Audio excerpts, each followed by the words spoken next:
Kahit tumipas man ang panahon, hindi tayo mag-usap, hindi tayo nagkikita. At kung pakiramdam mo na wala akong pakialam sa'yo, lagi mo lang tandaan na nasa puso pa rin kita.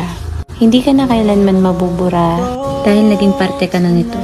Hindi man tayo pinahintulutan ng tadhana na ipagpatuloy ang ating istorya, pero lagi mong tatandaan na isa ka sa pinakamasayang parte ng libro ko na kahit kailan, hindi ko makakalimutan at paulit-ulit kong babalikan ang mga alaala kung saan naging masaya ako sa piling mo.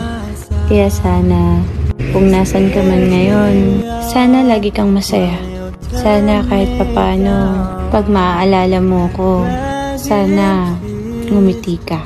Yung ngiting totoo, hindi ko hinihiling na huwag mo akong kalimutan.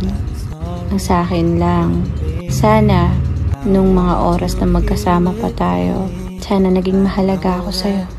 Sana minahal mo ako ng totoo. Kaya, salamat. Salamat dahil naging mapait man ang ating kwento at hindi man maganda ang pagwawakas ng ating samahan. Naging totoong masaya naman ako sa piling mo at alam kong minahal kita ng totoo.